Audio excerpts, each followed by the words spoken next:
This learning object is a production of Abu Dhabi Men's College, Center of Excellence for ICT and Learning Technology. Thank you. I'd like to get a comment from outside the North American continent. Hoon Eng Koo, the Provost of Asian University for Women. Could you let us know your perspective?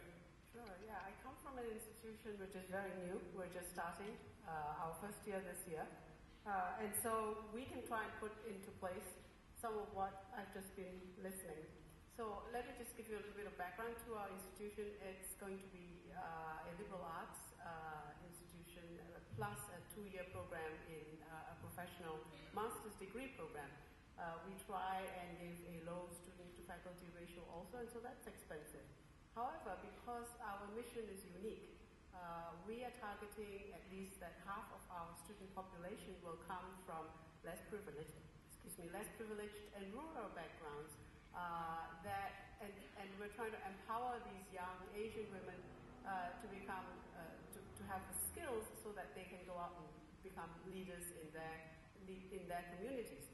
So as a result of this, because of this mission, we have just hired our first group of faculty who believe in this mission.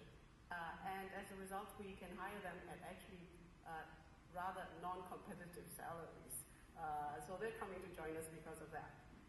I think, of course, because we're starting new, we can make use of more e-resources, which we'll try and therefore cut down on costs.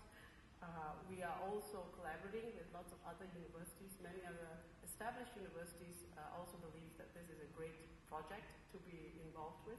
So we're doing that. So other universities are helping us, sharing some of their faculty who may be on sabbatical leave, and also helping us in developing some of our curriculum. And training, actually, some of their PhD students are being trained to then come join us as join the Asian University for Women as faculty. And the other thing that we try and cut costs down on is that we don't have the luxurious accommodation that some U.S. universities have. So many of our students are quite happy to be 7 or 8 in one room. So it's comfortable but not luxurious accommodation. I know people just sort of thinking, how can we do that? But we do, and our students are quite happy with that. So I think the important thing is, our mission is unique, and therefore we can, make use of the many ways of economizing.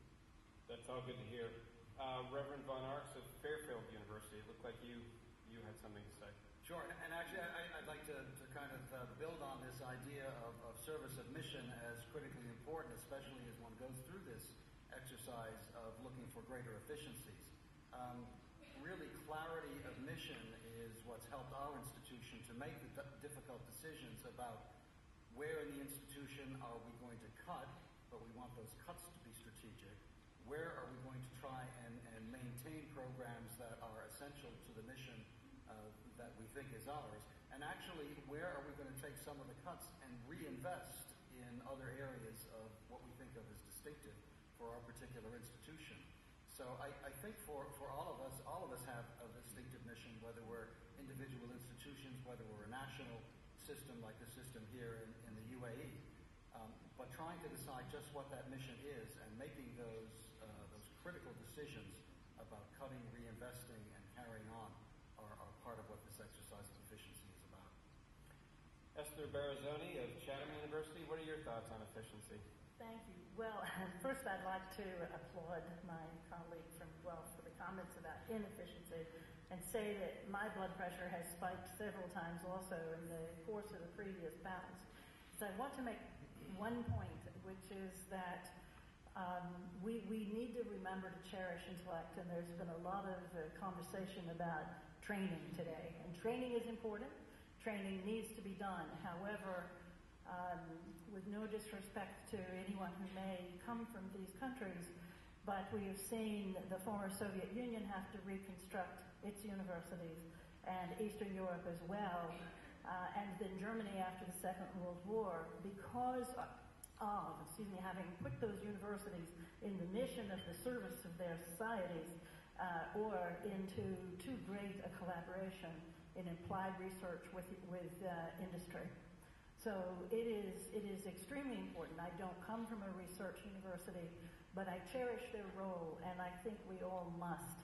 And I'm very pleased to see this administration in the United States restoring funding to the National Institutes for Health and the National Science Foundation. Basic science research must be pursued without primary attention initially to its application, and eventually there's a ripple effect. Smart engineers will figure out how to apply it to technology and to industry, but we mustn't start there. So I think we are the keepers of that tradition, and we need to remind ourselves of it very strongly, and the way that it has an indirect benefit. My institution has quadrupled while doubling its budget only, and so we've thought a lot about similar things that my friend Jeff Von Arts has talked about. Everywhere we've cut, we've invested in new areas, and that's crucial. But we are at something different now. My institution has already cut 15% out of its budget, anticipating hard times coming. And we've realized that now what has to happen everywhere is innovation and absolute concentration, if you do value intellect, on how to achieve that combination of training and intellect, so that we're beginning to require all of our students, for example, to take one e-course. E-learning is too easily thought of as something that should be used outside of your national borders or outside of your institution. And I think we need to think hard about using it within our institution. It really isn't more cost effective. It really isn't. It's a different form of delivering education, but it's very important because it addresses the future. It addresses marginally fewer students. But that and collaboration, especially as we try to globalize our institutions, creating partnerships, creating one-to-one exchanges without the outflow of cash, are the sorts of things that we very much, I think, need to do. We need to have partners around the world. So I hope we can all create some in the course of this conference. Thank you. I'm glad to see this topic is raising passions as well as blood pressures. I would like to turn to the audience in just a minute, so get your questions ready, but I'd like to hear from John Etling at SUNY College Plattsburgh. Yeah, thank you, and I'd like to use as my point of departure something that Jeff mentioned earlier and Esther followed up on, and that's to use this crisis as an opportunity for us to rethink what we do and how we do it, not just with an eye toward efficiency, whatever that means, but the very basis of what we do. Maybe it's because I'm from New York and I'm especially aware of this, but the current crisis that's enveloped all of us is not a natural phenomenon. It's not like a tsunami or an earthquake. It's the product of millions of private decisions, personal decisions, by largely men living in New York who are the beneficiaries of the best that American higher education has to offer. They left our colleges with superb technical skills that prepared them to compete successfully, for a time at least, in a global marketplace. That's what we've been told that we were supposed to be doing. But they left with an insufficiently developed sense of responsibility for other people.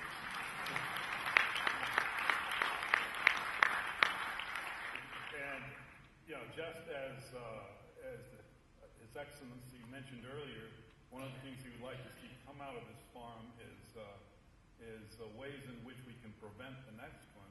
I'm saying American colleges and universities that shouldn't pass that responsibility off. Say, well, that's the family, those are spirit. That's another dimension.